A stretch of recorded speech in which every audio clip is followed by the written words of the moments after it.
Hello दोस्तों। Very good morning. सो हमने जैसा कि जो मध्य प्रदेश के प्रमुख राजवंश थे उनके बारे में डिटेल में पढ़ लिया है। ठीक है। चाहे वो कलचुरी हो, चाहे वो चंदेल हो, परमार हो, राष्ट्रकूट, जितने भी हैं ज्यादातर पढ़ लिया है। कुछ एक राजवंश बचे हुए हैं। तो आज हमने इसीलिए डाला हेडलाइन मध्य प्रदेश के कुछ अन्य महत्वपूर्ण राजवंश।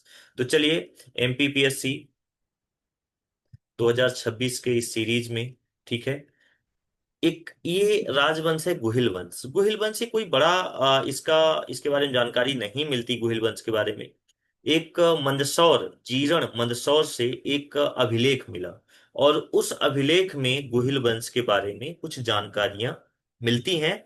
और इसका जो प्रमुख यानी कि प्रथम ज्ञात शासक है वह कौन है? विग्रहपाल। ठीक है। तो इस जो गुहिल वंश है ये 1000 से 1050 ईस्वी के आसपास मंदसौर के जो अभिलेख है उसके अनुसार शासन करता हुआ दिखाई देता है। और इसका पहला शासक है विग्रहपाल। ठीक है। इसके बाद दूसरा है यादव वंश। दूसरा जो वंश है वह है यादव वंश। ठीक है। यादव वंश में अगर हम बात करें तो इनकी एक शाखा है देवगिरी शाखा। देवगिरी ये औरंगाबाद जिले में जो दौलताबाद है, अभी जो प्रेजेंट की बात करें उसके आसपास ये शासन करते हुए दिखाई देते हैं। कब? 11वीं और 12वीं सदी ईस्वी के आसपास। ठीक है। और ये जो देवगिरी यादव के कुछ महान शासक हैं जिनके बारे में ज्यादा जानकारी प्राप्त होती है, उनमें से एक है भिल्लम, जैतुगी तथा सिंघड़। सिंघड़ के बारे में थोड़ा सा ज्यादा दिया गया है। एक दो अभिलेखों के एक दो और अभिलेख मिलते हैं सिंघड़ से संबंधित। ठीक है। तो यादव वंश में ये तीन राजाओं के नाम याद रखने रखने हैं: भिल्लम, जैतुगी और सिंघड़। ठीक है। बालाघाट से भी एक अभिलेख मिलता है, और बालाघाट के अभिलेख के अनुसार ऐसा पता चलता है कि सिंघड़ का जो राज्य है वह बालाघाट में भी रहा है, या वह वहां पर भी शासन करता रहा है। ठीक है। ये जो सिंघड़ है ये बेसिकली मालवा में आक्रमण किया था, और उस टाइम पे 11वीं 12वीं सदी में जब वहां पर परमार शासक शासन कर रहे थे, परमार वंश के राजा शासन कर रहे थे, इनको पराजित कर ये मालवा में शासन स्थापित करता है। ठीक है। और साथ ही अपना शासन बालाघाट तक इसको विस्तारित करता है। इसी के यादव वंश में एक और राजा हुए रामचंद्र राय या राम रायन। रामचंद्र राय या राम रायन। ठीक है। इसके काल में भी इसका जो साम्राज्य है उसका विस्तार हुआ। और बाद में जो सिंघड़ है और इसका बेटा, ठीक है, इसका युद्ध होता है किसके साथ? अलाउद्दीन खिलजी के साथ। और ये अलाउद्दीन खिलजी के इस युद्ध में ये हार जाता है। ठीक है। और यहाँ से अलाउद्दीन खिलजी यहाँ पर क्या कर लेता है? कब्जा कर लेता है। ठीक है। तो ये तो रहे यादव वंश। ठीक है। अगला जो राजवंश है कच्छप घाट। कौन है? कच्छप घाट। ये जो कच्छप घाट के राजा थे इनकी तीन ब्रांचेस मिलती हैं, तीन शाखाएं मिलती हैं। एक शाखा तो ग्वालियर से मिलती है। ठीक है। दूसरी शाखा दुब कुंड, जो कि प्राचीन इसको चंडोब बोला जाता था, ये ग्वालियर के आसपास है। और तीसरी शाखा है नरवर, जिसका प्राचीन नाम था नलपुर। जिसका प्राचीन नाम था नलपुर। ठीक है। तो ये तीन शाखाएं कच्छप घाट की शासन करती हुई दिखाई देती हैं। अब बात करें अगर हम ग्वालियर शाखा की, तो ग्वालियर शाखा का जो प्रथम यानी प्रथम ज्ञात शासक है वो कौन है? लक्ष्मण। ठीक है। लक्ष्मण का उत्तराधिकारी हुआ वज्रदामन। ठीक है। वज्रदामन, और वज्रदामन ने कन्नौज के नरेश को पराजित कर देता है। प्रतिहार राजा होते हैं वहां पर कन्नौज के, तो उनको पराजित करके ग्वालियर में शासन स्थापित करता है। ठीक है। कौन? वज्रदामन। ठीक है। इसी वंश का एक राजा और हुआ कीर्तिराज। कीर्तिराज, इसका युद्ध होता है 1021 ईस्वी के आसपास। किसके साथ? महमूद गजनी के साथ। और इस युद्ध में ये हार जाता है, और यहां से ये शाखा खत्म हो जाती है। ठीक है। तो ग्वालियर शाखा में दो तीन नाम याद रखने हैं: लक्ष्मण जो प्रथम राजा है, वज्रदामन जिसने कन्नौज के राजा को पराजित कर ग्वालियर में शासन स्थापित किया था। ठीक है। और कीर्तिराज जो महमूद गजनी के साथ 1021 ईस्वी में युद्ध करता है और हार जाता है। दूसरी शाखा की बात करें तो ये है दुब कुंड शाखा या प्राचीन चंडो। ठीक है। ये ग्वालियर से 76 किलोमीटर दूर दुबकुंड है, ठीक है। और इसका प्राचीन नाम बताया चंडोक। और एक अभिलेख मिलता है, और इस अभिलेख के अनुसार इसके जो कुछ राजा के नाम मिले हैं उनमें से अर्जुन है, फिर अभिमन्यु है, विजयपाल और विक्रमपाल। पहला एक दो नाम आपको यहां से ध्यान रखना चाहिए। यह दुबकुंड की प्राचीन नाम पूछ सकता है इससे संबंधित, ठीक है। तो इसमें ज्यादा पूछने के कोई कम चांसेस है। बट हाँ, पूछ सकता है कि जो कच्छप घाट की दुबकुंड शाखा थी उसका प्राचीन नाम क्या है, या उसका पहला प्रथम ज्ञात शासक कौन है, ठीक है। तीसरी शाखा की बात करें तो नरवर है। नरवर, इसका प्राचीन नाम था नलपुर। ये नलपुर शाखा से एक ताम्रपत्र मिला। क्या मिला? एक ताम्रपत्र, और इसमें गगन सिंह, शरद सिंह तथा नरेश राजाओं का जिक्र है। तो नरवर का प्राचीन नाम है नलपुर, पहली चीज तो ये याद रखनी है। इसका प्रथम शासक का नाम पता चलता है गगन सिंह। तो ये जानकारी कच्छप घाट के बारे में, ठीक है। अब एक महत्वपूर्ण राजवंश के बारे में बात करेंगे, और वो है राजवंश तोमर, ठीक है। तो तोमर वंश बिल्कुल इंपॉर्टेंट महत्वपूर्ण राजवंश है मध्य प्रदेश के पॉइंट ऑफ व्यू से। तोमर वंश का जो मूल स्थान था वह था तंवर घर। तंवर घर जिसको कहा जाता है आज के डेट पे मुरैना, भिंड मुरैना, यानी उत्तरी जो मध्य प्रदेश है, यहाँ पर ये लोग शासन करते दिखाई देते हैं, ठीक है। इसका जो तोमर का प्रथम ज्ञात शासक है वह है देवबरम। कौन है? देवबरम, ठीक है। लेकिन तोमर वंश का जो वास्तविक संस्थापक है, जिसने अपने राज्य को एक पहचान दिलाई, वह है वीर सिंह। वीर सिंह दोस्तों, ये दिल्ली सल्तनत के द्वारा इसको गोपांचलगढ़, माफ करिएगा, गोपांचलगढ़ का प्रशासन नियुक्त किया जाता है। लेकिन ये क्या करता है, बाद में अपने आप को स्वतंत्र घोषित कर लेता है, दिल्ली से स्वतंत्र हो जाता है, ठीक है।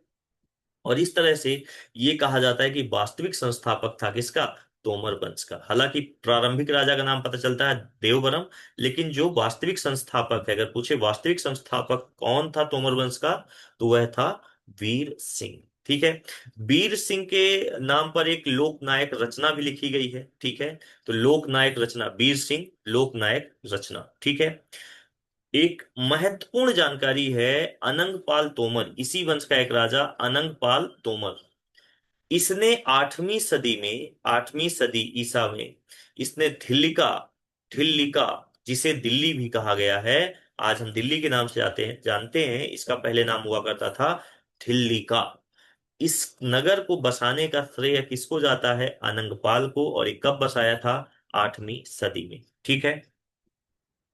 एक इसके महत्वपूर्ण राजा हुए, बहुत जो प्रतापी राजा कह सकते हो इस राजवंश का, सबसे प्रतापी राजा वह थे मान सिंह। मान सिंह 1486 से लेकर 1516 ईस्वी तक राज करते हुए दिखाई देते हैं। और इसकी जानकारी मिलती है रोहिताश्वरगढ़ अभिलेख से। कौन से अभिलेख से? रोहिताश्वरगढ़ अभिलेख से, ठीक है। तो रोहिताश्वरगढ़ अभिलेख से मान सिंह के बारे में जानकारी प्राप्त होती है, ठीक है। तोमर वंश का सबसे प्राचीन, सबसे प्रतापी शासक है, ठीक है। इसने कुछ निर्माण कराए थे। एक तो इसने महल के अंदर बनवाया था मान मंदिर। क्या बनवाया था? मान मंदिर। और एक बनवाया था गुजरी महल। दोस्तों, ये गुजरी महल इसकी रानी थी, इसकी प्रेमिका थी कौन? मृगनयनी। तो मृगनयनी के लिए ही ये गुजरी महल बनवाया था, ठीक है। ये संगीत प्रेमी भी था, और इसने एक रचना की थी मान कौतूहल, संगीत ग्रंथ लिखा था मान कौतूहल। मान से याद रखिए, मान कौतूहल। तो मान कौतूहल ये संगीत ग्रंथ है। कैसा ग्रंथ है? संगीत से रिलेटेड ग्रंथ है। और इसकी रचना मानसिंह करता है, ठीक है। अभी जैसा कि बताया, गुजरी महल अपनी प्रेमिका के लिए बनवाया था। और मान सिंह और मृगनयनी के प्रेम प्रसंग पर, मान सिंह और मृगनयनी के प्रेम प्रसंग पर वृंदावन लाल वर्मा ने एक उपन्यास लिखा है जिसका नाम है मृग नयनी उपन्यास, ठीक है। बाद में मान सिंह इब्राहिम लोदी से हार जाता है और इस युद्ध में मारा जाता है, ठीक है। तो यह तो रहा मान सिंह के बारे में। इसके बाद एक और महत्वपूर्ण राजवंश हुआ जिसे कहा जाता है खंगार, खंगार वंश। खंगार वंश ये 14वीं सदी से 12वीं सदी से 14वीं सदी तक ये राज्य करते हैं। बुंदेलखंड में पहले होता था चंदेल वंश का राज, ठीक है। और आपको मैंने बुंदेलखंड में चंदेलों के बारे में पढ़ाया है कि कैसे 12वीं सदी के बाद 13वीं सदी के आसपास इनका शासन धीरे धीरे धीरे धीरे पतन की ओर जाता है। और जैसे ही जो चंदेल शासक हैं इनका जो शासन पतन की ओर जाता है, तो यहाँ पर एक नया राजवंश उदय होता है जिसका नाम है खंगार वंश, ठीक है। खंगार वंश पहले, जो बुंदेलखंड होता था, बुंदेलखंड एक बहुत महत्वपूर्ण स्थान था, और इसलिए इस जगह को जझोटी बोला जाता था। क्या बोलते थे? जझोटी। और जझोटी का मतलब होता है योद्धाओं की भूमि। और इस योद्धाओं की भूमि में चंदेल शासकों के अंत होने पर खंगार वंश की स्थापना होती है, और इसके संस्थापक हैं खेत सिंह। तो खास याद रखिए खंगार, और खास याद रखिए खेत सिंह, दो खंगार, ठीक है। तो खेत सिंह खंगार इसके संस्थापक हैं, और इनकी राजधानी थी गढ़ कुंडार। दोस्तों, गढ़ कुंडार चंदेलों ने ही बनवाया था। चंदेल का एक राजा था, यशोवर्मन। कौन? यशोवर्मन चंदेल। तो जो यशोवर्मन चंदेल था, इसी ने बेसिकली गढ़कुंडार को गढ़कुंडार किले की स्थापना और निर्माण करवाया था, ठीक है। बाद में बुंदेला शासकों और खंगार शासकों के मध्य एक जगह थी, एक रियासत थी, मौन मोहनी। मौन मोहनी रियासत। मौन मोहनी रियासत। इस रियासत के लिए बुंदेला राजवंश और खंगारों के बीच लंबा युद्ध चलता है, लंबा संघर्ष चलता है। और अंततः खंगार शासक हार जाते हैं और बुंदेला शासक जीत जाते हैं, ठीक है। और अगर गढ़ कुंडार में अंतिम शासक की बात करें, तो अंतिम जो खंगार शासक था वह था हरमत सिंह। हरमत सिंह, ठीक है। तो खंगार वंश 12वीं से 14वीं सदी बुंदेलखंड के आसपास राज करता था। इनका राजधानी थी गढ़ कुंडार। संस्थापक खेत सिंह खंगार, ठीक है। एक चीज याद रखना, जझोटी। जझोटी किसका नाम था? बुंदेलखंड का पुराना नाम। इसका मतलब क्या था? योद्धाओं की भूमि, ठीक है। तो आशा करते हैं दोस्तों ये आपको समझ आया होगा यहाँ तक की क्लास, ठीक है। तो अभी हमने जितने भी राजवंश, जो प्राचीन राजवंश थे, जो प्राचीन इतिहास था मध्य प्रदेश का, उसको हमने डिटेल में, कोई भी अपने तरफ से हमने कोशिश की है। दो तीन किताबों का मैंने संग्रह, दो तीन किताबों से हमने जानकारी इकट्ठा किया, और उन जानकारी को मैंने डिटेल्ड वीडियो बनाया है, ठीक है। कोशिश किया कि कोई भी जानकारी छूटे ना, ठीक है। और हमारी वीडियोज आपको कैसी लगती हैं तो प्लीज आप कमेंट करके जरूर बताइए, और चैनल को सब्सक्राइब कर लीजिए। अब हम बात करेंगे मॉडर्न हिस्ट्री की, ठीक है, यानी मध्यकालीन भाषा, पहले मध्यकालीन इतिहास की बात करेंगे मध्य प्रदेश की, ठीक है, ताकि आपको वीडियोज भी टाइमली मिलती रहे। Thank you.